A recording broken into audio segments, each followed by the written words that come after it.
12.3 불법 비상계엄이 선포된 지 444일째인 어제 1심 법원이 윤석열 전 대통령에게 무기징역을 선고했습니다. 지기현 재판부 역시 내란죄를 인정했지만 선고 내용 중 짚어볼 대목도 적지 않습니다. 전용기 더불어민주당 의원 김성훈 변호사와 함께하겠습니다. 어서 오세요. 안녕하세요. 안녕하세요. 먼저 선고 주요 내용부터 듣고 시작하겠습니다. 국회 활동을 저지하거나 마비시켜 국회가 사실상 상당 기간 기능을 제대로 할 수 없게 만들려는 목적을 내심으로 가지고 있었음을 부정하기는 어렵다고 보입니다.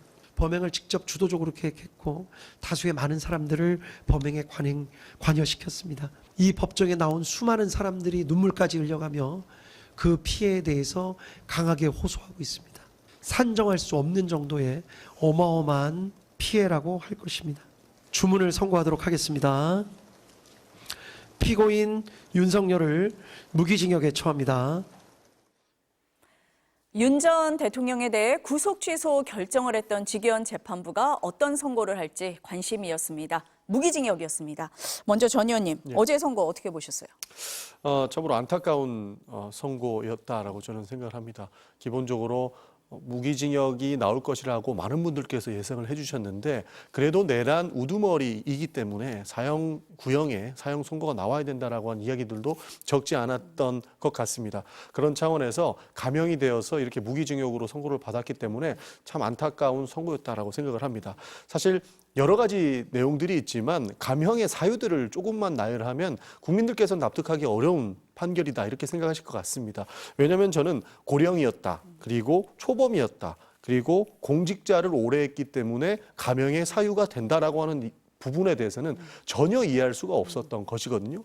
기본적으로 고위공직자를 오래 했고 검찰총장까지 했던 사람이 내란을 일으킨 거면 정말 희대의 사건임에도 불구하고 공직자를 오래 했기 때문에 감형해줘야 된다? 저는 이 부분에 대해서는 전혀 이해할 수가 없었던 부분입니다.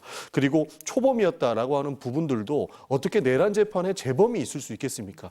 이토록 무기징역을 선고하는 데 있어서 지기현 재판부가 나열했던 이 감형 사유들은 다른 인정거리를 아무리 잘 친다고 하더라도 이 감형에서부터 커다란 문제점이 있기 때문에 참으로 안타까운 판결이었다. 그렇게 보고 있습니다. 받아들이기 힘든 선고였다. 변호사님은 어떻게 보셨어요? 일단은 저는 유죄로 선고가 돼서 다행이다라고 당연하지만 그렇게 생각을 했습니다. 왜 그렇게 생각을 했냐면은 사실은 이 국회로 그 현장에도 의원님도 계셨죠. 이제 그렇게 군인들이 출동을 하고 유리창 깨고 들어갈 때 이거는 비상계엄이 아니라 명백한 친위 쿠데타고 명백한 내란이다. 어찌 보면 너무나 당연한 결론이 내려졌었는데 그 너무나 당연한 결론을 444일 동안 이제 우리 법적으로 명확하게 그 피고인 윤석열에 대해서 내리지 못했던 것이 이제 안타까웠고요. 하지만 그것이 적어도 이제 명확하게 내란이라는 점이 명명백백하게 이제 법리적으로 정리돼서 판결됐다는 점에서는 의미가 있다고 생각을 합니다. 의원님께서 말씀하신 것처럼 양형의 이유라든지 아니면 배경이라든지 그리고 각종 비유들이 사실은 이 사건에서 우리가 굉장히 중요한 문장 중에 하나 그거거든요. 당시 군을 철수시킬지 아닐지 언제까지 국회를 차단할 것인지는 오로지 윤석열 개인의 의사에 달려 있었습니다. 이거를 좀 더 정확하게 표현하면은 국민의 주권이 이 대한민국의 주권이 국민에게 있는지 아니면 윤석열 개인의 자의적인 권력에 있는지가 오로지 그 개인에게 달려 있었던 굉장히 위태로운 상황이었던 거고요. 그 위태로운 상황에 굉장히 큰 위협과 불안과 분노를 느꼈던 국민들에 대한 생각과 배려들이 어떻게 보면 판결 과정과 표현에서는 충분히 드러나지 않고 그랬다라고 생각을 합니다. 한편으로는 그럼에도 불구하고 여전히 윤 어게인 등을 외치면서 구국의 결단이다 혹은 내란이 아니다라고 주장하는 세력들에게 그 세력들에게 그럼에도 불구하고 당신들이 얘기하고 한 이것들이 왜 내란인지에 대해서는 적어도 법률적인 설명은 어느 정도는 됐을 것이다 이렇게 생각합니다. 두 분이 지금 어제 무기징역이 선고된 데 대해서 안타깝다라는 말씀도 하셨고 그렇지만 일단 유죄가 선고된 부분은 다행이다라는 말씀도 하셨습니다. 두 분 말씀 내용을 좀 하나하나 좀 짚어보도록 하겠습니다. 12.3 비상계엄은 내란이다. 이 점은 한덕수 전 총리, 이상민 전 장관 선고에 이어서 법원의 세 번째 판단이었습니다. 이 부분 선고 내용도 듣고 말씀 나누겠습니다. 들어보시겠습니다. 국회의 권능을 침해하려는 국헌문란의 목적을 가지고 군을 동원해 폭동을 일으키는 것에 해당한다고 국민으로부터 주권을 위임받은 의회에 대한 공격을 하는 것은 왕이라 하더라도 주권을 침해하는 것이 되어 반역죄가 성립한다는 게, 이러한 폭동행위는 국회와 선관위 등이 위치한 서울과 수도권 등의 평온을 해할 정도의 위력이 있었다고 봄이 상당하다고 판단했습니다. 국회의장 우원식, 야당 대표 이재명, 한동훈 등을 우선하여 체포, 구금해서 수방사 비원 벙커로 이송한다는 임무를 부여받은 것으로 파악하고 있었던 것으로 보기에 충분하다는 것입니다. 체포를 위해서 장구를 갖추고 다수가 차량을 이용해서 국회로 출동하는 행위 자체 등 대부분의 행위가 모두 폭동에 포섭이 된다는 것이, 변호사님, 저희가 내란의 성립 요건 얘기를 그전 방송에서도 많이 얘기를 했었는데 국헌문란 목적이 있었느냐, 폭동이 있었느냐, 이 부분은 분명히 한 것 같습니다. 네, 그렇습니다. 국헌문란의 목적이라는 것은 우리가 가지고 있는 민주공화국의 헌법 질서의 토대를 위태롭게 만드는 것으로서 좀 더 구체적으로 법률적으로는 헌법기관의 권능을 폐지하거나 아니면 헌법기관의 권능을 상당 기간 이상 어렵게 만들고자 하는, 저지시키고자 하는 행위를 하는 것을 국헌문란의 목적이라고 하고요. 두 번째로 폭동이라고 한 것은 일정 지방의 평온을 해할 만큼의 폭행 또는 협박이고, 그 폭행 또는 협박은 최광이라고 해서요. 폭행 또는 협박의 어떤 그런 기세들이 느껴지는 것 자체만으로도 충분히 그 폭동으로 보는 그런 게 법리적인 기준입니다. 자, 이런 기준들을 바탕으로 봤을 때 지금 피고인 윤석열이 한 행위는 명백하게 입법부인 국회를 무력으로 잠탈하고자 하는 시도를 했고, 실제로 그런 실행들까지도 했기 때문에 이런 부분에 있어서 명확하게 국헌문란의 목적이 있었다라고 본 것이고요. 또 군과 경찰의 병력을 수천 명을 동원한 것 자체는 당연히 그 자체로도 충분히 폭동이 된다라고 판단을 한 것입니다. 이 부분에 대해서 어떤 사람들은 여전히 대통령이 어떻게 내란죄의 주체가 되느냐 등의 이야기를 하고 있는데, 이런 말은 사실은 대한민국의 주권자가 누구인지에 대해서 완전히 혼동하고 있는 것입니다. 즉, 대한민국의 주권은 국민에게 있고, 그렇기 때문에 그 국민에 대한 반역이면 당연히 내란이 되는 것이죠. 그래서 물론 찰스 1세까지 꼭 나왔어야 하는지는 모르겠지만은 과령 이제 소위 말하는 왕정 시대의 왕도 반역죄로 처벌될 정도로 기본적으로 주권 자체, 국가 자체에 대한 반역이기 때문에 그것이 행정부의 수반이자 그 선출된 권력이라고 하더라도 대통령한테 저지른다고 하더라도 그것은 내란죄의 대책의 대상이 된다는 것들은 명확하게 이야기했다라고 볼 수가 있습니다. 윤 전 대통령은 비상계엄이 곧 내란은 아니다, 이 주장을 계속했었잖아요. 하지만 확인이 된 겁니다. 예. 실제로 법원에서는 예. 비상계엄으로 인해서 그리고 국회를 침탈했던 것이 내란이다라고 확정을 지어준 것이다, 이렇게 볼 수 있을 것 같습니다. 그러나 윤석열 전 대통령 측에서는 지속적으로 오히려 본인이 질서를 바로 세우기 위해서 반국가 세력들을 때려잡기 위해서 이 행위를 한 것이기 때문에 오히려 이것은 내란이 될 수 없다라고 하는 적반하장식의 모습을 보이고 있기 때문에 이 부분은 우리 방송에서도 다루기가 참 난처한 상황까지 만들어지고 있는 것 아닌가 싶은 생각까지 있습니다.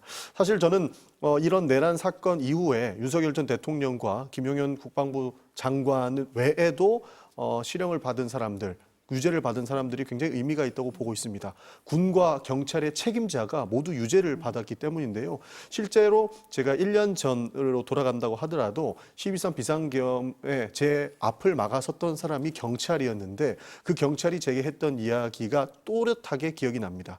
위에서 지시가 와야 문을 열어줄 수가 있습니다, 라는 이야기를 하셨고요. 제가 그 이야기를 듣고 결국 담을 띄는 결정을 했습니다. 결국 무력으로 헌법기관을 수행하지 못하게끔, 그러니까 헌법기관을 무력화시키려고 했던 부분들은 명백한 국헌문란이라고 하는 것을 다시 한번 검증받았던 것이고, 실제로 그 앞을 막아섰던 군과 경찰의 책임자가 모두 유죄를 받음으로써 더 이상 윤석열 전 대통령은 입이 10개라도 할 말이 없는 상황임에도 불구하고 지금까지 이렇게 아주 보기 안 좋은 모습을 보이고 있는 것은 참으로 유감스럽고 개탄스럽다는 말씀을 안 드릴 수가 없다는 말씀 드리겠습니다. 전 의원님이 지금 말씀을 하시니까 질서를 바로 세우기 위해서 비상계엄을 했다라는 주장을 누가 받아들일 수 있을지 참 의문스럽다라는 생각이 듭니다. 저희가 지금 이제 내란의 성립 요건에 대해서 국헌문란의 목적이 있었느냐, 또 폭동이 있었느냐, 이 부분을 얘기를 계속했는데, 폭동에 대해서 이렇게 얘기를 합니다. 군이 국회에 출동한 것, 또 헬기를 타거나 담을 넘은 것, 국회 보좌진 등과 몸싸움을 한 것 모두 폭동이 될 수 있다. 이렇게 판단을 했습니다. 그리고 계엄 선포부터 포고령 공포, 국회 봉쇄, 정치인 체포조 운용, 중앙선관위 점거와 서버 반출, 선관위 직원 체포 시도까지 이 모든 행위가 그 자체로 국헌문란의 목적이 있는 폭동에 해당한다 이렇게 얘기를 했습니다. 변호사님 굉장히 범위를 넓게 본 것 같습니다. 원래 내란에 있어서 이렇게 폭동의 범위를 넓게 봅니까? 네, 그렇습니다. 법률적으로는 최광이라고 합니다. 가장 넓은 의미라고 보고요. 가령 이제 폭행 같은 경우에도 직접 사람을 이렇게 때리는 경우가 있을 거고요. 관련돼서 물건을 주변에서 집어던지는 경우가 있을 거고요. 이런 거에 대해서 각각의 유형력의 행사의 정도가 다른데 여기서 가장 넓게 봐가지고 이 폭행과 협박의 범위를 보는 걸 최광이라는 표현을 씁니다. 법학에서는요. 여기서 말하는 폭동이라는 것은 일정 지방에 평온을 해할 정도면 충분하기 때문에 실제로 총을 쏘거나 아니면 누군가를 폭행하지 않다고 하더라도 저렇게 다수의 무장한 집단들이 일정한 의도를 가지고 행동을 하고 어떤 것을 봉쇄하거나 차단하거나 침투하거나 강압을 행사하는 모든 과정들이 다 당연히 폭동에 해당될 수가 있고요.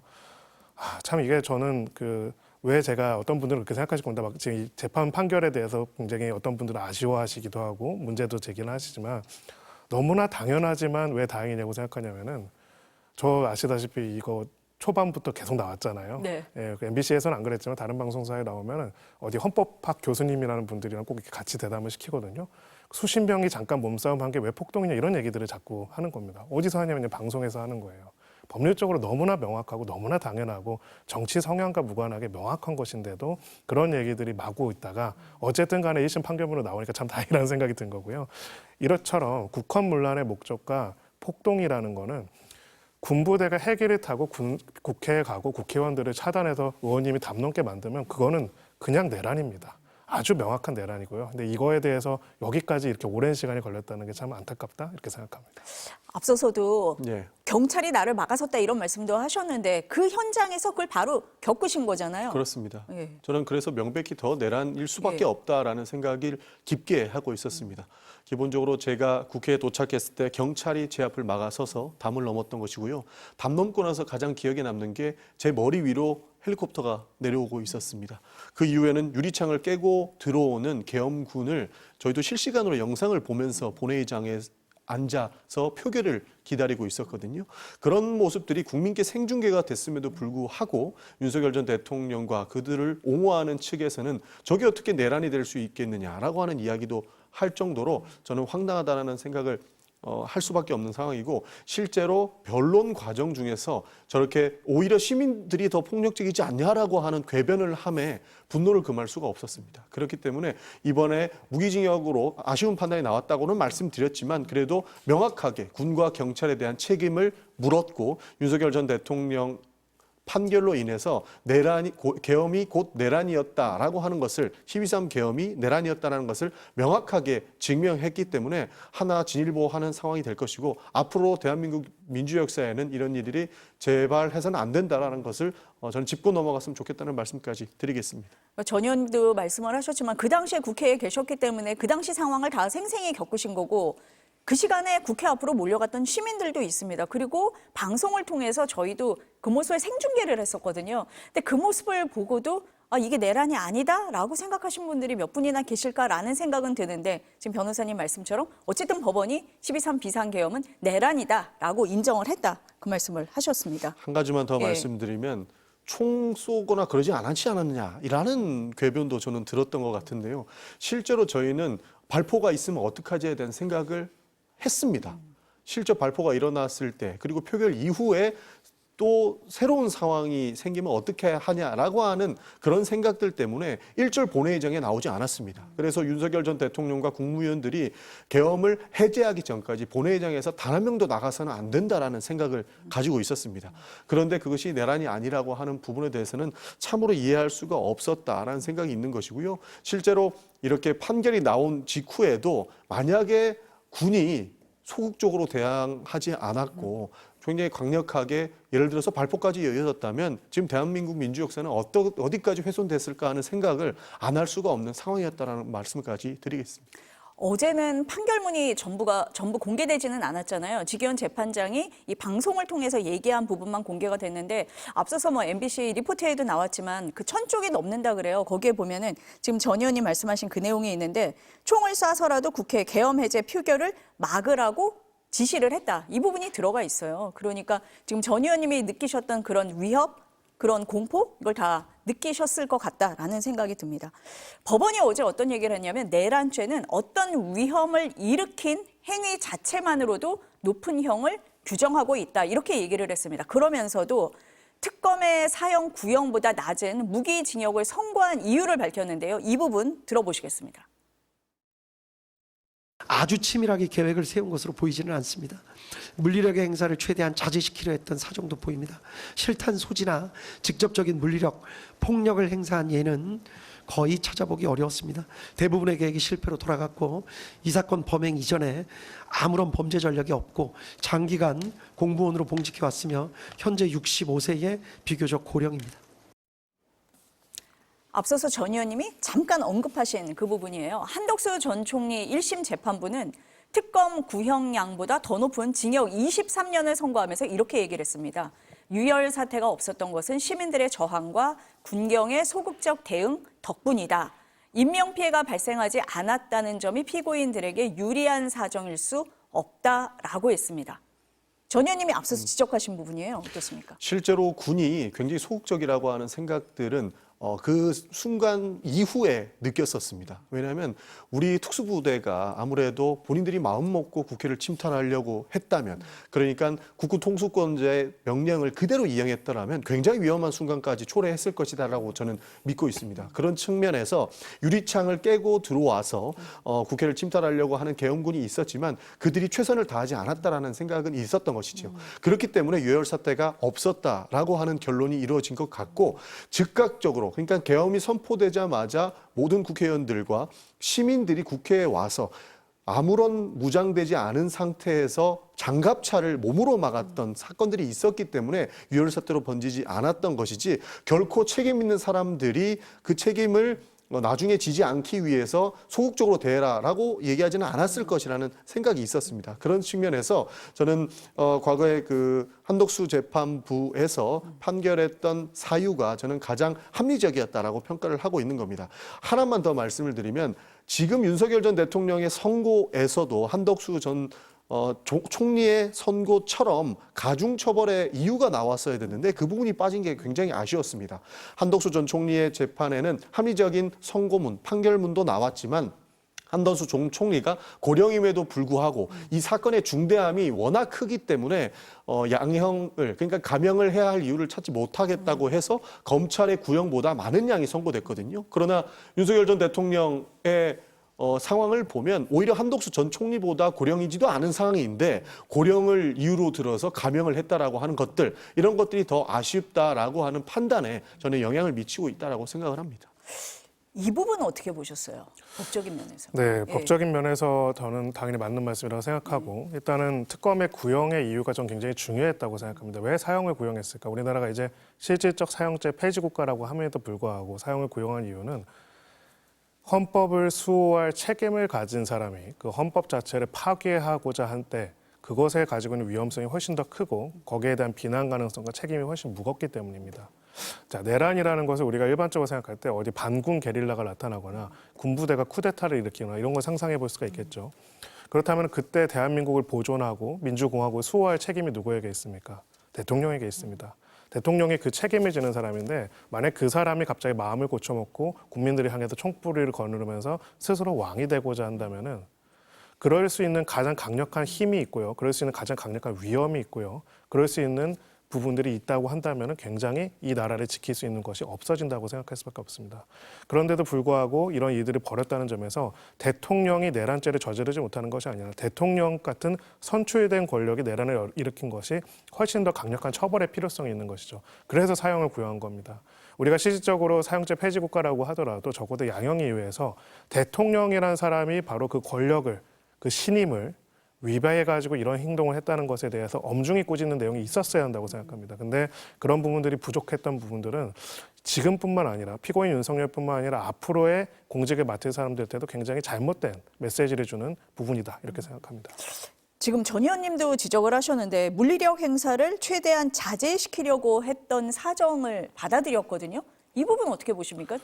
물리력 행사를 최대한 자제하려고 했으면 국회를 경찰로만 봉쇄했어야지 특수부대를 투입하면 안 되겠죠. 그러니까 사실은 완전히 잘못된 것이라고 생각하고요. 말씀하신 것처럼 저 다 누군가의 집에 아들이고 딸이고 또 아버지이고 형제이기 때문에 사실은 같은 시민들에 대해서 엄혹하게 폭행을 하지 못한 저 장병들이 있었기 때문이라고 저는 생각을 하고요. 저기에 사실은 어찌 보면은 살상이나 납치에 특화되어 있는 특수부대를 투입한 사람들이 무력을 자제할 생각이 있었다고 생각하지는 않습니다. 그렇다면은 저렇게 특수부대나 특전사들을 투입하지도 않았을 것이라고 생각하기 때문에 이 양형 이유는 저는 결과론적으로 이제 부상자나 사상자가 발생하지 않은 것은 천만다행이지만 그것을 유리한 양정으로 삼을 수는 없다 이렇게 생각합니다. 앞서서 말씀을 하실 때 윤 전 대통령이 군 철수 시점을 명시하지 않았다. 따라서 상당 기간 이 내란 상황을 지속하려고 했다라고도 명시를 했거든요. 그렇게 얘기를 하면서 또 한편으로는 뭐 치밀하게 계획을 세운 건 아니다. 물리력 행사를 최대한 자제하려고 했다. 좀 상반되는 내용인 것 같기도 한데요. 네, 그게 대표적으로 의도와 능력을 구분하지 못한 것이라고 생각합니다.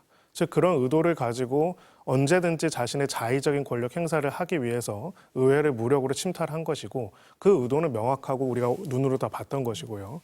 다만 유능하지 못하고 치밀하지 못해가지고 그것을 지속하거나 계속할 만큼의 역량들이 부족한 부분들이 있었겠죠. 하지만 그 역량이 부족한 것이 이 사람이 그런 의도가 없었다라고 할 수는 없는 것이고 한마디로 어떤 사람이 총을 꺼내가지고 총을 쏘려고 하는데 총이 불발이 됐거나 아니면은 그 총이 제대로 된 제품이 아니어가지고 문제가 생겼다 크게 사람이 죽지 않았다고 해가지고 그 사람의 형을 감경한다는 것이 말이 안 되지 않습니까? 법률적인 것만 말씀을 드리면은 추상적 위헌범이라고 합니다. 내란죄는요. 뭐냐면은 구체적인 위험이나 결과가 발생하지 않더라도 그 위험만 있더라도 바로 기수로 인정이 됩니다. 미수범이 없습니다. 그만큼 중대한 범죄이기 때문에 여기서 이제 그런 이유를 들어가지고 유리한 양정으로 삼는 거는 사실은 타당하지 않고 무엇보다도 그걸 바탕으로 그런 의도가 없다라고 하는 것도 굉장히 잘못된 판단이다 이렇게 생각합니다. 저는 기본적으로 윤석열 전 대통령이 소극적으로 하라고 지시했다라고 하는 것에 이해할 수 없다라는 말씀을 드리겠습니다. 그리고 법원에서도 어느 정도 인정이 됐지만 총이라도 쏴서 표결을 막아라라고 하는 형태라고 했다면 그것이 사실이라면 굉장히 흥분된 상태가 지속됐을 것이라고 보기 때문에 소극적일 수 없었다라고 보고 있습니다. 그리고 한 가지 더 이유를 든다면 국회에서 계엄 해제 표기를 1시 1분에 했습니다. 그러나 해제하는 데까지는 2~3시간이 걸렸다는 것이죠. 이것은 국회를 어떻게든 무시하려고 했던 모양이라고 저는 판단할 수밖에 없는 것이 애초에 법률을 지키지 않았던 부분들이 있습니다. 그러니까 대한민국에서 비상계엄을 선포할 때에는 즉시 국회에 통과하게 되어 있습니다. 그러나 윤석열 전 대통령은 비상계엄을 선포하면서 즉시 통고라고 하는 법률적 용어를 지키지 않았습니다.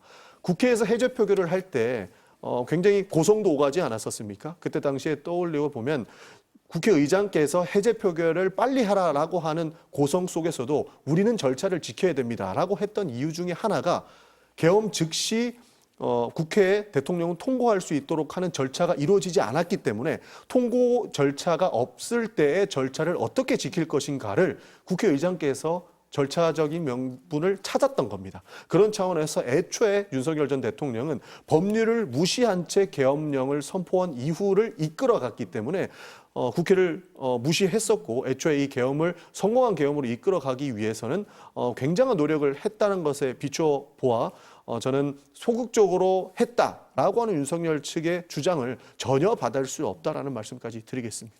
저희가 그 얘기를 굉장히 많이 했던 것 같긴 합니다, 변호사님. 저희가 비상요건에도 안 맞고 절차도 지키지 않았다. 이 부분도 얘기를 많이 했던 것 같기는 하네요. 네, 사실은 뭐 계엄법도 그렇고 헌법에도 어디에도 행정부가 이제 군을 동원해서 계엄군을 동원해서 국회를 차단할 수 있다는 내용은 없습니다. 아예 없고요. 그건 비상계엄도 아니고요. 두 번째로 비상계엄을 유일하게 해제할 수 있는 권한을 가진 게 국회인데 국회를 물리적으로 바로 차단한다는 것 자체가 기본적으로 헌법에 따라서 권한을 행사할 생각이 없었다는 것을 명확하게 보여준 겁니다. 그게 너무 안타까운 겁니다. 이렇게 명확하게 뭐 되게 비밀리에 진행된 것도 아니고 모두가 다 화면으로 본 건데 자꾸 이거에 대해서 우기고 뭐 법치가 무너졌다고 얘기하고 이런 표현들을 쓰는 것들이 그 부분들이 굉장히 안타깝고요. 저는 적어도 법률가나 법학 교수, 법학자들이 그런 얘기들을 하면서 정치적인 주장들을 반복하는 거는 이제 좀 그만해야 하지 않을까 하는 생각이 듭니다. 그 정성호 법무부 장관은 이런 얘기를 했더라고요. 군대를 동원해 국가를 전복하려 한 군사 반란의 중대성과 위험성이 충분히 반영됐는지 의문이다. 결과적으로 실패한 내란 혹은 초범, 고령 등의 이유로 감형을 해준 판단이 상식과 국민의 법 감정에 부합하는지 되짚어볼 필요가 있다라고 지적을 했습니다. 전 의원님 지적하고 비슷한 것 같아요. 그러니까요. 그 가중 처벌이 돼야 됐을 만한 명분들이 감형의 기준이 됐기 때문에 저는 문제가 된다고 보는 겁니다. 조금 전에 한덕수 재판부에서도 얘기했다시피 한덕수 정 총리는 국무총리로서 대한민국의 국무총리로서 이 헌법과 법률을 명확하게 행사해야 되고 책임을 져야 되는 사람이기 때문에 고령임에도 불구하고 사건의 중대성으로 인해서 오히려 구형보다 많은 선고량을 받았습니다. 그러나 윤석열 전 대통령 같은 경우에는 고령이라고 감형을 받았던 것이고 초범이라고 감형을 받았고 공직자를 오래 했기 때문에 감형을 받았던 겁니다.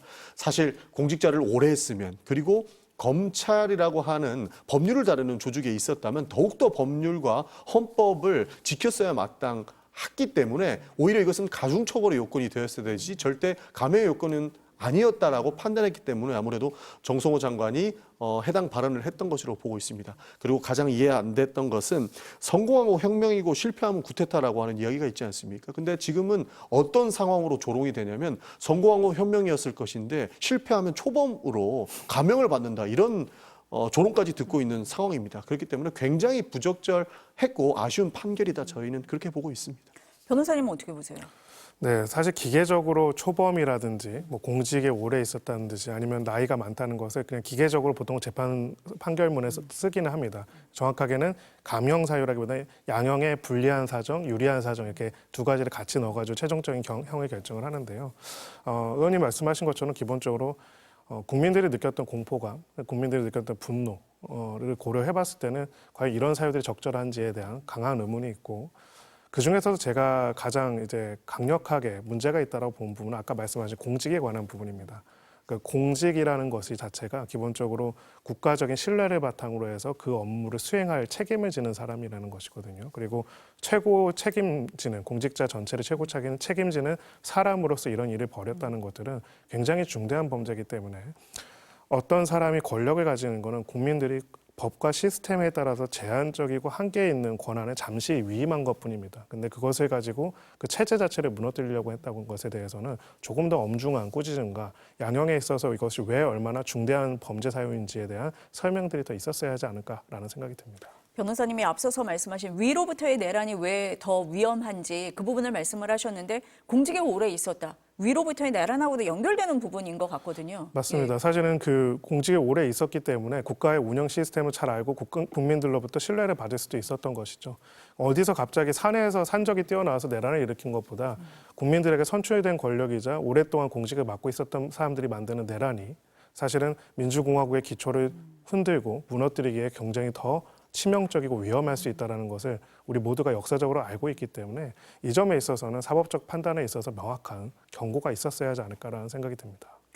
그 내란 특검은 윤 전 대통령이 내란을 모의한 시점을 2023년 10월로 봤습니다. 주변 사람들에게 비상대권 얘기를 언급을 했다. 그 진술을 토대로 이렇게 제시를 했습니다. 근데 어제 재판부는 장기간 마음먹고 비상계엄을 선포했다고 보기에는 지나치게 준비가 허술하다면서 윤 전 대통령이 비상계엄 선포를 결심한 시점을 2024년 12월 1일 무렵이라고 봤습니다. 그러니까 비상계엄 선포 이틀 전이란 얘기입니다. 그리고 윤 전 대통령 발언에 대해서 단순한 불만이나 격정 토로, 하소연, 답답함 등을 내비친 것으로 볼 여지도 적지 않다. 이렇게 얘기를 했습니다. 전 의원님 어떻습니까? 하소연 하다가 흥분한 거 아니겠습니까? 그렇다고 해서 하소연이라고 쉽게 치부할 내용은 아니었다는 겁니다.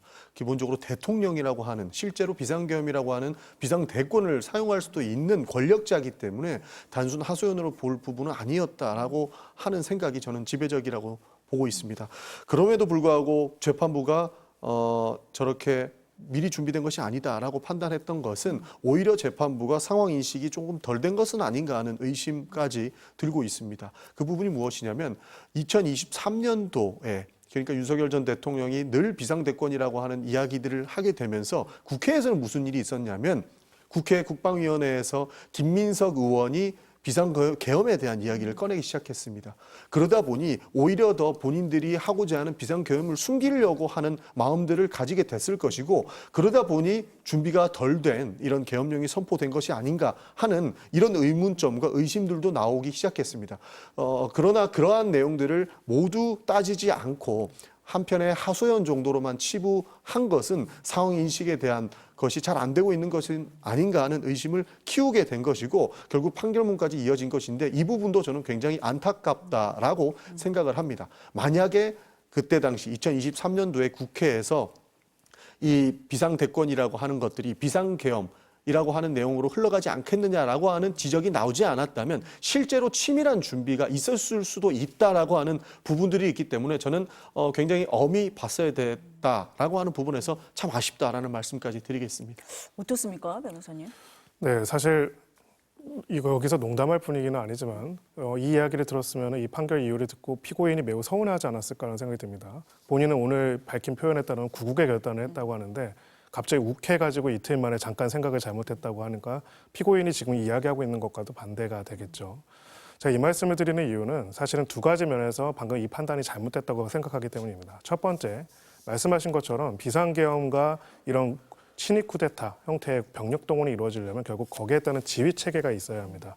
국방부 장관도 있어야 하고요. 그리고 거기에 따라 특전사나 수방사 이런 소위 말해서 병력을 실제로 국회 쪽으로 동원할 수 있는 사람들에 대한 사령관 인사도 거기에 맞춰서 이루어져야 하는 것이죠. 어느 날 갑자기 사령관들로 자연스럽게 있던 사람들한테 얘기한 것이 아니라 바로 그런 내용들을 가지고 고민을 하고 계속적으로 논의를 해왔다는 것들이 지금까지의 수사 결과 상당히 드러나 있습니다. 물론 그 사람들이 전체적인 목적과 방법들을 다 알지는 못했다고 할지라도 적어도 인사를 바탕으로 해서 이것이 가능하도록 하는 것들은 훨씬 더 그 전부터 이루어졌다는 건 당연히 맞고요. 두 번째, 비상입법기구.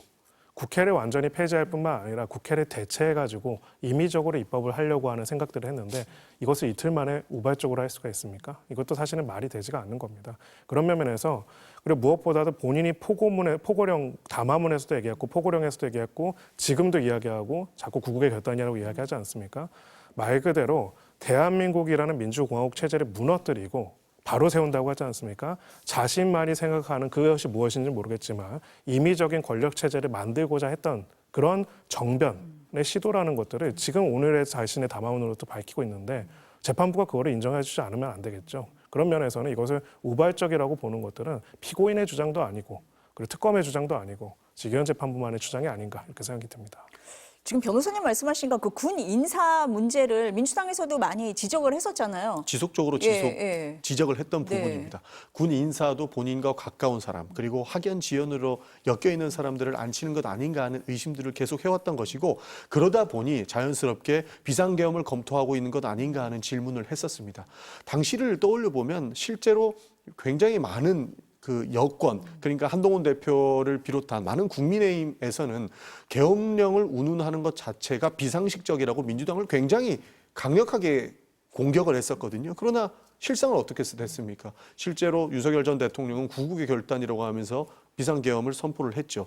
그런 부분들을 봤을 때 굉장히 좀 우발적이라고 하는 부분들은 맞아떨어지지 않는 부분이 더 많은데 그런 판단을 했다라는 부분들이 아쉬운 것이고 한 가지 더 추측을 한다면 오히려 사형이라고 하는 선고를 하기 부담스러워서 애초에 무기징역을 선고하기 위해서 이러한 명분들을 끼워 맞춘 것은 아닌가 하는 의심까지 들고 심지어 그런 조롱까지 듣고 있다고 저는 보고 있습니다. 그 군 관계자들이 뭐 수사 과정에서 또 재판 과정에서 나와서 여러 가지 진술을 하고 증언을 했었는데 그때도 보면 비상 대권 얘기를 그 전부터 했었다 이런 얘기를 많이 했었거든요. 그런 부분이 좀 받아들여지지 않은 건 아닌가 이런 생각이 듭니다. 재판부가 노상원 전 사령관에게 민간인으로 내란에 가담했다 이렇게 보면서 특검의 구형량보다 낮은 징역 18년을 선고를 했습니다. 그러면서 노상원 수첩의 증거 능력도 낮게 봤습니다. 그러다 보니까 내란 모의 시점도 이 노상원 수첩을 근거로 해서 2023년 10월 이렇게 봤는데 그렇게 받아들여지지 않은 거거든요, 재판부에서. 만약에 이제 항소를 하게 된다, 항소심으로 간다. 특검이 이 부분에 두고 다툴 거다 이렇게 보십니까? 네, 굉장히 중요한 요소가 될 것이고 사실은 이 내란 전체를 개조를 내용들의 구조를 밝히는 데 있어서 굉장히 중요한 사실관계가 될 것이기 때문에 항소심에서 치열하게 다투어질 것이다라고 생각이 됩니다. 전체적으로 봤을 때 지금까지 나와 있는 증거 등을 바탕으로 봤을 때는 결국은 비상계엄을 통해서 어떠한 정치 구조를 자기들이 임의로 만들어낼 것인지는 김영현 그리고 피고인 윤석열과 노상원 세 사람이 긴밀하게 공모하고 이야기해왔던 것으로 보이고요. 그런 부분에서 바탕으로 봤을 때는 노상원 수첩과 노상원과의 공모 내용은 그 구체적인 노상원이 민간인 신분인 것과는 별개로 이 사건의 내란에 있어서 굉장히 중요한 국헌 문란의 목적, 즉 국헌을 문란시킬 뿐만 아니라 그걸 토대로 해서 그들이 어떠한 헌법적 질서를 스스로 만들어내려고 했는지를 보여주는 굉장히 중요한 요소라고 볼 수 있습니다.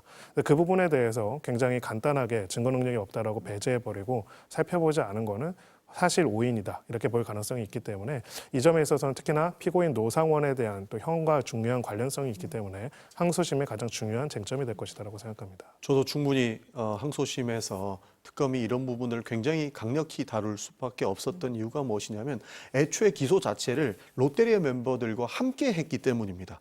실제로 윤석열 전 대통령이 선고에서 롯데리아에서 함께 모의를 했다라고 기소된 분들은 무죄를 선고받기는 했으나 실제로 노상원 씨는 18년을 선고받으면서 어느 정도 증거 능력이 인정받은 부분도 있다고 보거든요. 그렇기 때문에 충분히 다퉈볼 수 있을 만한 상황이 된다라고 생각을 하게 될 것입니다. 그 부분이 저는 특검이 아무래도 노상원 수첩에 대한 그러한 주장들을 이어가기 위한 명분이 충분하다라는 말씀을 좀 드리고 싶습니다.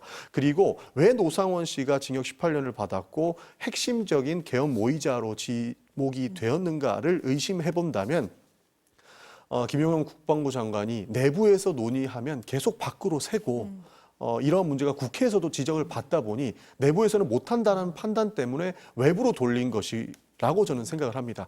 그렇기 때문에 정보사령관이었던 본인으로서는 믿을만 했던 사람에게 이 계엄에 대한 모의를 맡겼던 것이고 결국에는 이 부분이 수첩이 증거 능력의 인정을 받지는 못했지만 내란의 가담자로 노상원 씨가 유죄를 받지 않았습니까? 그렇기 때문에 내부에서 못했던 것을 외부로 돌리는 이러한 관계들 그리고 실제로 내란을 일으키기 전에 롯데리아에서 했던 회동들을 조금 더 포커싱해서 싸울 수 있을 만한 충분한 여건이 되기 때문에 저는 강력히 다루지 않을까 하고 생각하고 있습니다.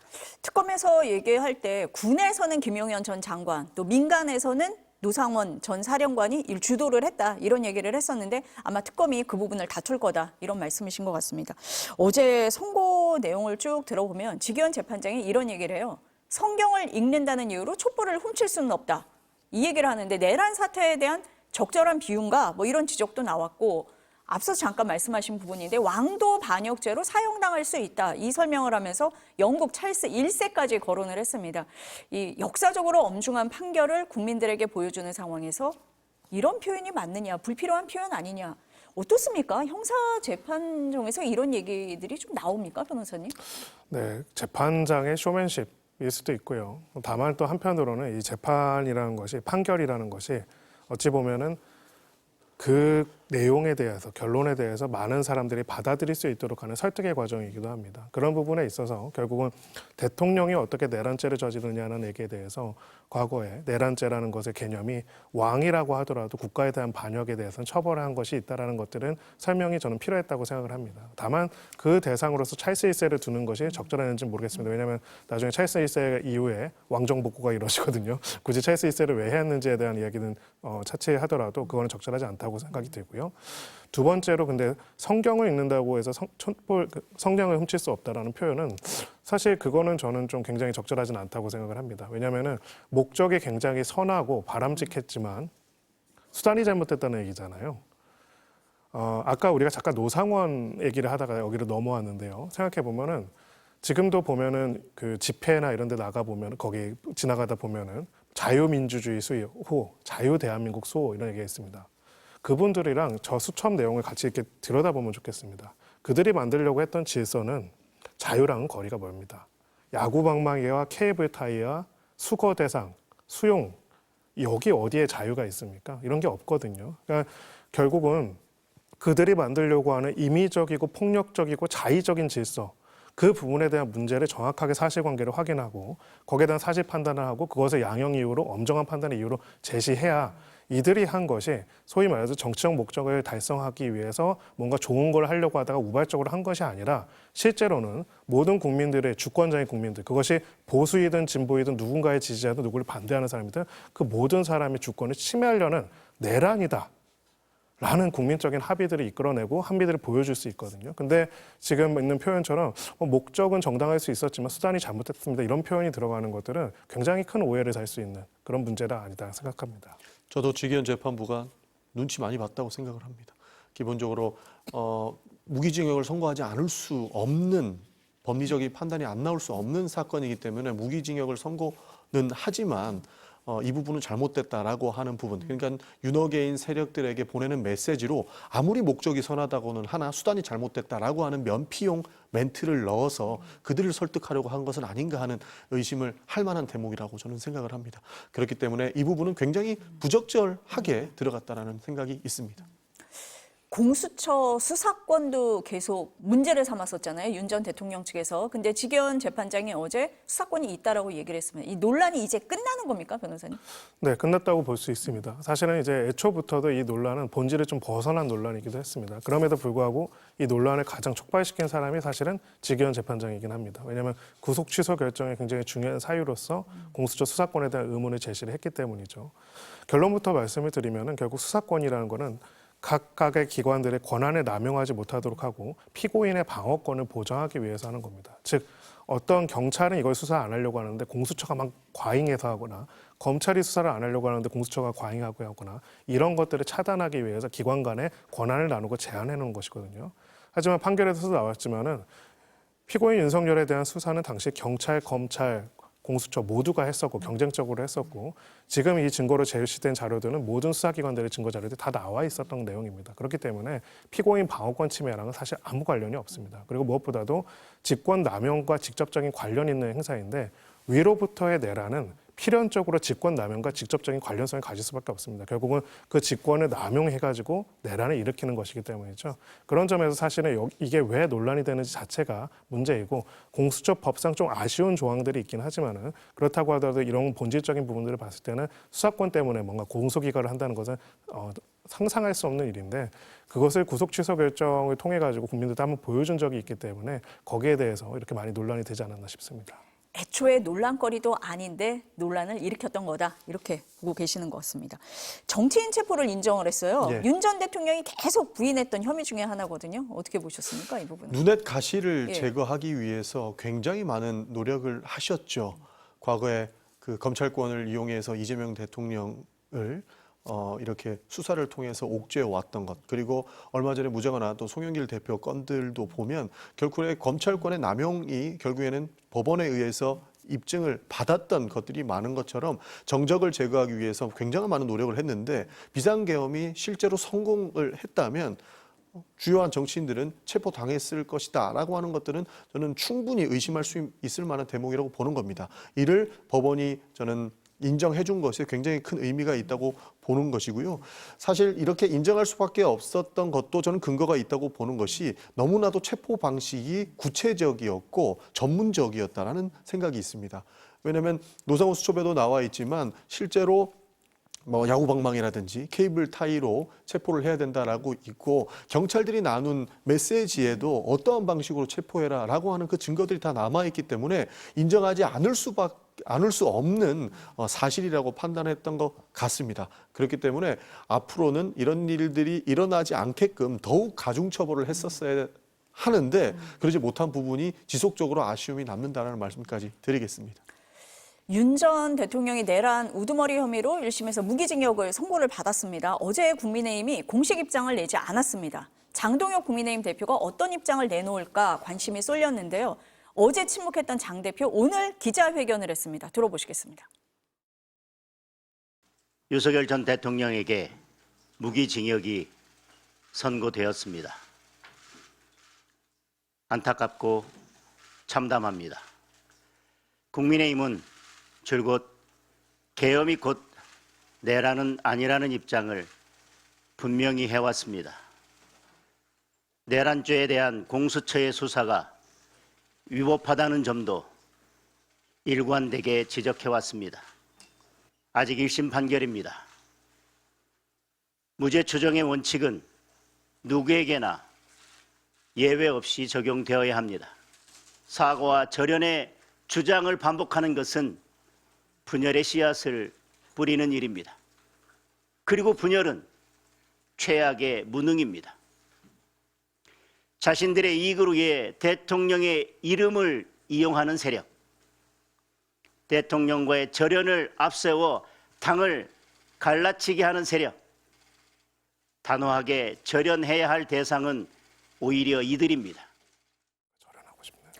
윤 어게인 세력과의 절연 없었습니다. 오히려 반대 메시지인 것 같은데요. 전 의원님 어떻게 들으셨어요? 저랑 같이 본회의장에서 계엄 해제 표결을 같이 하셨거든요. 그랬었죠. 맞습니다. 네, 그때 네, 당시 감정혁 대표는 당 사무총장으로서 표결을 했던 걸로 저는 기억을 하고 있는데 참으로 안타깝다라는 생각이 먼저 듭니다. 권력이 뭐길래 저렇게까지 권력을 지키기 위한 행위만 하고 있는 것인가 하는 그런 생각을 안 할 수가 없는 대목이고요. 심지어는 본인과 함께 당에 있었던 한동훈 세력에게, 그러니까 적을 외부로 돌려가지고 본인의 권력을 유지하기 위한 행위로 사용하는 것이 참으로 국민의힘이 존폐의 기로에 제대로 섰구나라고 하는 생각이 들게 되었습니다. 그래서 굉장히 아쉽다라고 하는 생각이 들고, 더욱이 사과해야 될 사람은 이재명 대통령이다라고 하는 대목에서 저는 굉장히 분노스러웠다라는 말씀까지 드리고 싶습니다. 변호사님도 법적으로 좀 지적하실 부분이 있으실 것 같아요. 보니까 계엄이 곧 내란은 아니다. 공수처 수사권도 여전히 문제 삼고 있습니다. 어떻습니까? 네, 지금 이번에 재판원의 판결에 따르면은 사실은 그 국회로 군을 투입시킨 거는 계엄조차 아니었다라는 얘기입니다. 결론부터 말씀드리면은요. 그러니까 비상계엄에 어디에도 국회 활동을 정지시키거나 아니면 군을 투입시켜서 국회를 봉쇄시킬 수 있는 권한은 없습니다. 그런데 이제 사실은 조금 동문서답하는 내용이라고 볼 수가 있고요. 그런 부분에 있어가지고 지금 뭐 무죄 추정의 원칙이라는 이런 얘기들을 하고 있는데, 제가 아까 추상적 위헌범이라는 표현을 썼습니다. 추상적 위헌범은 살인죄 같은 경우에는 이제 구체적인 결과가 발생해야 기소죄로 처벌을 하는데, 추상적 위헌범은 실제로 그 위험이 추상적으로 존재만 해도 바로 기수가 돼서 처벌이 됩니다. 내란죄가 바로 그렇습니다. 왜 이것을 추상적인 위헌범으로 보냐면요. 공공의 법익, 국익에 대한 범죄이기 때문입니다. 여기에서 피해자는 누구일까요? 피해자는 우리 모두가 다 피해자입니다. 우리 모두가 피해자인, 그것도 자당에 이제 선출한 대통령이 그 국민한테 위임받은 권력을 이용해서 남용해서 국민 모두를 피해자로서 범죄를 일으켜서 거기에 따라서 엄단을 받는다라는 유죄 판결이 났는데, 거기에 대해서 무죄 추정 원칙이 얘기를 하는 것은 마치 심각한 범죄 피해자들한테 1심 판결이 선고된 다음에 가해자를 변호하면서 이거 아직까지는 1심이니까 유죄가 아니야 라고 이야기하는 거랑 다름없다고 생각하고요. 그렇다면 국민의 의사를 계속 반영해가지고 국민들을 위한 일들을 할 수 있을지, 저렇게 군사적으로 행정부가 언제든지 임의적으로 자신의 권력을 발동시켜서 국회를 차단하고 마음대로 회파할 수 있다고 한다면은 그럴 수 있는 그 시스템에서 그 시스템을 대표한다는 역할들을 할 수 있는 것인지, 국민의 한 사람으로서는 굉장히 큰 의문과 분노가 느껴질 수밖에 없다, 이렇게 생각합니다. 심지어 보수 정당의 대표로서는 자격이 전혀 없다라는 말씀 좀 드리고 싶습니다. 보수 정당이 늘 토론회에 나와서 하는 얘기들은 본인들은 재판을 존중해야 되고 재판 불복은 절대 하지 않는다라고 늘 주장해 왔습니다. 그러나 장동혁 대표가 오늘 보여준 모습은 누가 봐도 재판 불복에 가깝습니다. 심지어 판결에 나와 있는 내용들도 하나하나 부정을 했는데요. 조금 전에도 들어봤었지만 계엄은 내란이 아니다라고 하는 부분들을 아직도 고수하고 있다 라고 말씀하셨죠. 그러나 명확하게 법원에서는 계엄이 있었고 군을 국회에 투입한 것은 내란이다라고 3번이나 명시를 했습니다. 그리고 공수처는 수사권이 없다라고 주장하는 것도 아직도 유지하고 있다고 말씀 주셨는데, 지기현 재판부도 공수처는 수사권이 있다라고 판단을 했습니다. 그럼에도 불구하고 본인들은 인정할 수 없고 1심이기 때문에 문제 없다, 무죄 추정의 원칙을 지켜야 된다라고 하는 모습들을 봤을 때는 이미 재판 불복을 염두에 두고 한 발언이라고 생각을 하고, 저 정도의 생각이면 3심 판단이 나와도 손바닥 뒤집듯이 바꿀 수 있을까라고 하는 생각이 들기 때문에 보수 정당의 대표로서는 책임을 다하지 않는 부분에서 저는 낙제점에 가깝고 대표를 지금이라도 내려놔야 되는 것 아닌가 하는 생각까지 들 정도다라는 말씀까지 드리겠습니다. 장동혁 대표가 오늘 오전에 기자회견을 했는데 한동훈 전 대표가 바로 비판을 했습니다. 장 대표가 우리가 윤석열이라고 윤석열 노선을 분명히 했다. 보수와 국민의힘을 죽이는 길이다. 이렇게 비판을 했고요. 장 대표는 단지 윤석열 세력의 숙주일 뿐 혼자서는 아무것도 아니다. 라고 강하게 비판을 했습니다. 당내 개혁파인 대안과 미래 오세훈 시장도 저류는 피해갈 수 없는 보수의 길이다라고 주장을 하고 있습니다. 전 의원님 보시기에 어떻습니까? 국민의힘 내부 갈등 더 심해질 것 같은데요. 갈등을 할 것과 안 할 것이 있는데 그거를 구분을 못하고 지금 갈등하고 있는 모습이기 때문에 지금은 장동혁 대판에 대한 비판을 하지 않을 수 없는 상황인 것입니다. 실제로 좀 전에 변호사님께서 말씀해 주셨지만 12상 비상계엄과 내란으로 인해서 피해자는 전 국민입니다. 그렇기 때문에 국민의 편에 서야 한다는 것은 누가 봐도 명백한 사건들인데 장동혁 대표는 무죄 추정 원칙을 운운하면서 윤석열 전 대통령의 손을 들었다라고 평가하고 있는 것이죠. 그렇기 때문에 이 부분은 한동훈 대표나 그다음에 오세훈 시장의 이야기가 저는 맞다라고 판단을 듭니다. 그렇기 때문에 지금 이걸 권력 투쟁으로 이용하는 것 자체도 문제가 있지만 국민을 절연하고 윤석열과 어게인을 외쳤다라고 하는 판단에서 장동혁 대표가 정말로 잘못하고 있는 활동을 하고 있다라고 평가하고 싶습니다. 민주당에서 보니까 내란, 반란, 외환죄에 대해서는 사면을 금지하는 사면법 개정을 추진하기로 했다 이렇게 보도가 나오고 있는데 그렇습니까? 그렇습니다. 예. 실제로 지금 법안 소위가 정해됐는지를 확인을 좀 해봐야겠습니다만 오늘 오후에 실제로 법안 소위가 열렸고요. 거기에는 사면법도 거론이 되고 있었습니다. 여기에서는 위헌 논란이 있을 수 있는 대통령 사면권을 제한하는 부분이 아니고 군을 동원하거나 내란과 외환을 이루었던 사람들에 대해서는 국민의 대표인 국회에서의 동의를 할 수 있는 정도의 건은 넣어야 되는 것 아닌가 하는 그런 조항들을 논의하고 있습니다. 그렇기 때문에 법사위가 끝나봐야 어느 정도 안이 나오겠지만 실제로 논의를 착수했다 이렇게 봐주시면 좋을 것 같습니다. 그 이유에 대해서 간략하게 설명을 드리면 이미 윤석열 전 대통령이 공소기각이나 무죄가 될 것이다라고 주장했던 사람들은 1심 재판이 끝나자마자 특별사면 이야기를 하고 있습니다. 그러나 윤석열 전 대통령과 그 측근들을 사면 대상에 포함할 것인가 하는 부분에 대해서는 절대 인정할 수 없는 국민들이 굉장히 많을 겁니다. 그렇기 때문에 특별 사면이라고 하는 대통령의 고유의 권한을 정치 구호로 사용을 했을 때에는 대한민국 민주주의를 다시 한번 망칠 수 있다라고 하는 생각들이 있기 때문에 사면법을 개정해서 헌법이 보장하고 있는 사면권을 해치지 않는 선에서 법률로서 조금의 체제는 만들어야 된다라고 하는 입장에서 추진을 하고 있고 지금 법안을 심사 중이다라는 말씀 드리겠습니다. 저희가 방송 시작하기 전에 그 윤 전 대통령이 입장을 냈는데 거기에 보면은 사법부를 믿을 수 없다라는 부분이 들어있어요. 그리고 항소를 통한 법적 다툼이 과연 무슨 의미가 있는지 깊은 회의가 든다. 이런 내용도 들어있는데 변호인단은 이게 현재의 심경을 밝힌 거지 항소를 포기하겠다는 의사표명은 아니다라고 얘기는 하고 있습니다. 그러면 항소심에 가게 된다. 최대 쟁점은 뭐가 된다 이렇게 보십니까? 네, 결국은 어떤 의도를 가지고 이것을 했는가에 관한 부분, 특히 아까 노상원 수첩 같은 것들이 핵심이 될 거라고 생각합니다. 그가 말하는 구국의 결단이라는 표현들이 소위 말해서 그들이 만들고자 하는 체제가 무엇인지를 보여준 것이라고 볼 수가 있고요. 국회는 반국가 세력이고 사법부는 믿을 수 없고 그러니까 이제 자의적으로 자신이 통치하겠다라고 생각을 했던 겁니다. 그래서 사실은 의도는 사실 과거뿐만 아니라 지금도 계속 밝히고 있습니다. 어떤 걸 만들고 싶은지. 이제 국민들이 알아야 하는 거는요. 그것이 진보든 보수든 누구를 지지하든 혹은 누구를 싫어하든 간에 그들이 만들고자 하는 체제는 우리가 그렇게 좋아하고 싫어하고 만들고자 하는 기본적인 자유, 기본적인 민주, 그거 자체를 무너뜨리려고 했다는 것입니다. 내란은 단순하게 군병력을 우번적으로 동원한 것이 아니라 우리가 같이 이야기하고 떠들고 다투고 논의할 수 있는 민주자유공화국 체제, 민주공화국 체제 자체를 붕괴시키려고 했다는 것.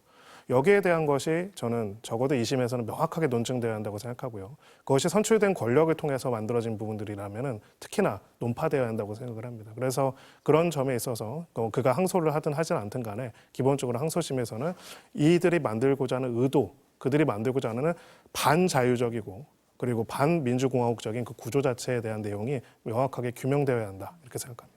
항소심은 이제 내란 전담 재판부에서 맡게 되잖아요. 그 1심 때 보면은 한 전 총리나 이상민 전 장관이나 구형량은 같았습니다. 그런데 선거 역량은 너무 차이가 나는 거예요. 이런 부분이 좀 조율이 될 거다. 이렇게 볼 수 있습니까?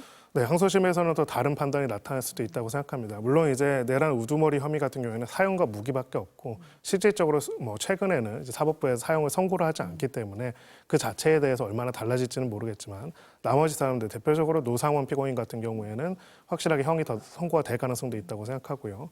무엇보다도 양형 이유에서 이런 부분들에 대한 밝히는 게 필요하다는 생각이 듭니다. 말씀드린 것처럼 공직자가 권력을 이용해서 선출된 권력자가 권력을 이용해서 민주공화국을 회파하려고 했다는 것, 그거에 대해서 명확한 사실 규명 및 그 문제점, 그래서 피해자가 특정한 정치 집단과 정당이 아니라 모든 국민이라는 점을 재판부가 명확하게 밝히고 모든 국민한테 설명해야 한다고 생각합니다. 내란 전담 재판부에서는 조금 더 명확하게 판결이 나올 거다라고 보시는 것 같습니다. 항소심이 이제 3개월 안에 결론을 내잖아요. 지방선거하고 좀 맞물려 있습니다. 어떻게 전망하세요? 저는 충분히 영향이 예. 있을 것이라고 보는 것이요. 기존에 이렇게 선거가 6개월도 안 남은 시점에서는 보통 잘못한 것이 있으면 정치인들이 사과하고 잘못했다고 할 시기거든요. 그러나 장동혁 지도부는 전혀 사과하지 않고 오히려 윤석열 전 대통령의 손을 들어주고 있는 형국 아닙니까? 그렇기 때문에 항소심 재판이 나와도 이를 불복하고 인정하지 않을 가능성이 있다라고 하는 겁니다. 그런 측면에서 선거의 영향이 저는 클 것으로 보고 있습니다. 물론 갑작스럽게 손가락 뒤집듯이 뒤집어서 이제는 절연하겠다, 사과하겠다라고 이야기를 하더라도 우리 국민들께서 믿어주지 않으실 거라고 저는 생각을 합니다. 그렇기 때문에 선거에는 영향이 있을 만한 판결이 되지 않을까, 항소심이 되지 않을까 싶습니다. 오세훈 서울시장이 장동혁 대표가 디스카운트다 이런 얘기도 했었는데 아마 그런 맥락에서 비슷하게 보시는 것 같습니다. 오늘 두 분 말씀은 여기까지 듣겠습니다. 감사합니다.